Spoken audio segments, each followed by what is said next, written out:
Here we have some analysis and some of the takeaways from understanding comparative versus absolute advantage. Let's see how this works in the real world. Normally, if we had class all together, I would ask everyone to look at the collar of their shirt and see where their shirt was made and where their pants were made, where their socks and shoes and belt. And we look at all of our clothing and we try and see, like, where was it made? And the kids will shout out the name of the country, and then we tally it on the board. And it usually looks something like this, okay? We find that, like, the majority of our stuff is made in China. And the kids are usually surprised that a fair amount of it is made in Vietnam. They have, like, maybe one from India and a couple from Thailand, Cambodia, India, Indonesia, and Malaysia. So a scattering of smaller countries in the Asian continent there. And then we'll have a few out of the Middle East, usually like Jordan, maybe one from Egypt or something. We'll have a few from Mexico. We'll have a bunch from Honduras. And we'll have a couple from the United States. All right? So this is not always the case, and things change over time. I've seen different patterns, but because we're not meeting together, this is going to have to do. This is pretty standard for what we see as far as how the clothing is made in different countries. And there are some takeaways that we need to look at this here. You have to ask yourself, why do countries like China and Vietnam and Honduras, why do they dominate the clothing industry? Why not other countries? In fact, why doesn't the United States make its own clothes? And the answer should be, from your comparative advantage lesson, that you understand that the USA doesn't make their own clothes because that would take away too much of our precious time that we could be doing other things, higher end things that would gain more money, that would gain more time for us to use. So those are the kind of things that we're doing. You notice that none of the European countries will appear on here. If you think about what the European countries focus on, Germany, you're going to think about high-end manufactured products. They're going to be making components that are very difficult to make for, like, factories. You're going to think about computer goods like Siemens. You're going to think about all the equipment like Stihl that makes things, Volkswagen. You're going to think about all the car manufacturing that comes out of Germany, and it's very high-end, precise kind of things. When you talk about Switzerland, you're talking about chocolate, Swiss Army knives, but they're actually quite famous for watches.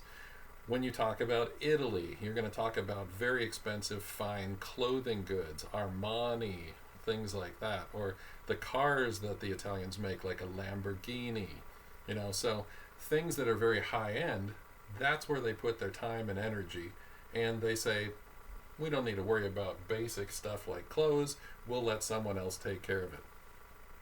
Okay, now that's where the trade comes in, and both sides benefit from that. You notice that South America isn't really on here, nor is any country in Africa except maybe Egypt there.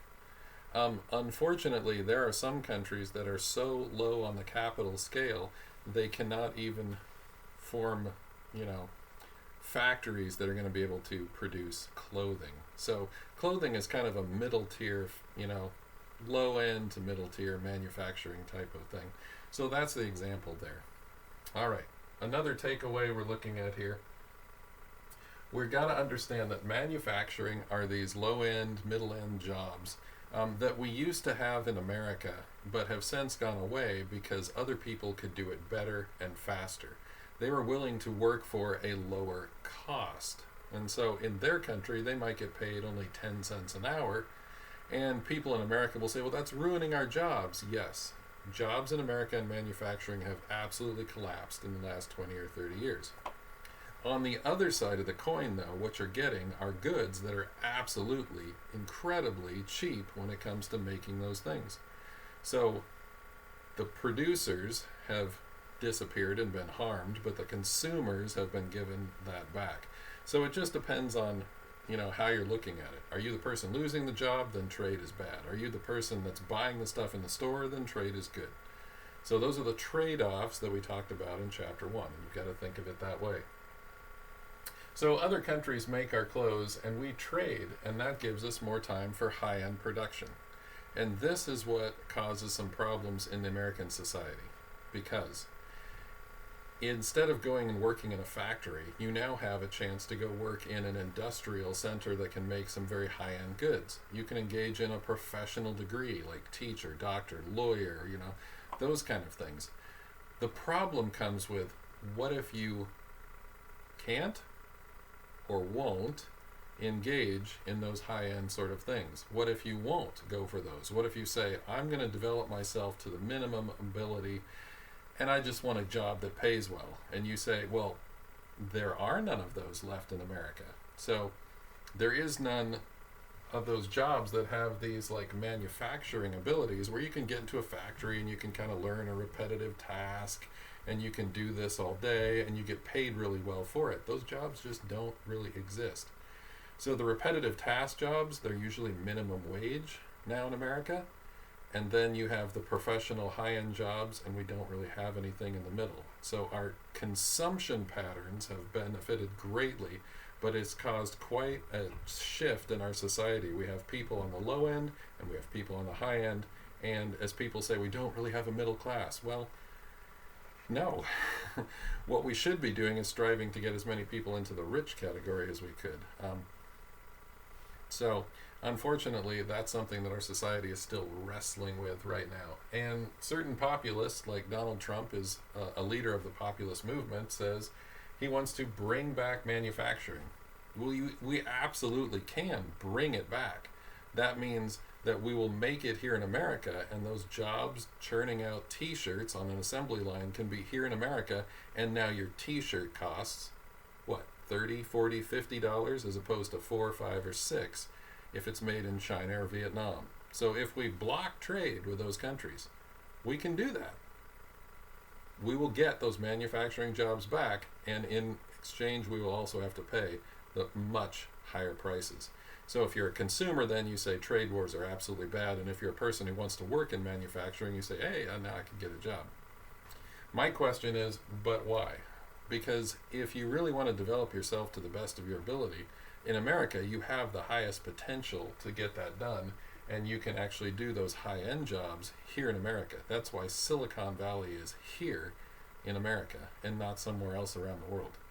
Those are those high-end jobs that you can really make some good money at.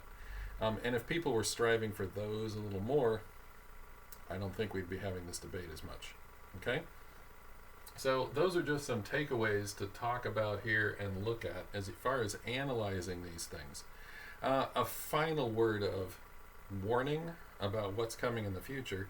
You'll notice that these countries are on the rise. China and Vietnam. These are places where people are aggressively pursuing the best for themselves and their family.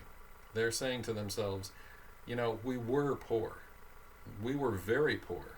And instead of staying there, they are pushing themselves to become better and better and better. And so they see the clothing industry as a stepping stone towards that. I had an exchange student, a lady from Vietnam, a young lady came to my classroom years ago. And I asked her, what did your parents do? And she said, oh, they're rice farmers. They go behind a water buffalo and they plow the fields and they plant rice. And I said, oh, what do your parents do? And she said, oh, my parents, they work in a factory. They make t-shirts. See? They're doing that, but they're saving up and they want me to go to college. So you can see the pattern developing over time. It's not that these countries stay in these relative positions. Depending on how much entrepreneurship, then they develop their capital, and once that increases, they become a first world wealthy country. So you can see the countries that are rising in the future here are the ones that are producing at the manufacturing level now, but in the next generation, they're going to be the people who are the doctors, the professionals. And so you see these patterns change over time. That's another reason why I asked the question, why do we want to go backwards? So the good old days may not be as good as you think. So my word of warning to you is you can see these cultural shifts happening. For you, just like in chapter 1, you've got to develop your mind because that is your means of survival. All right?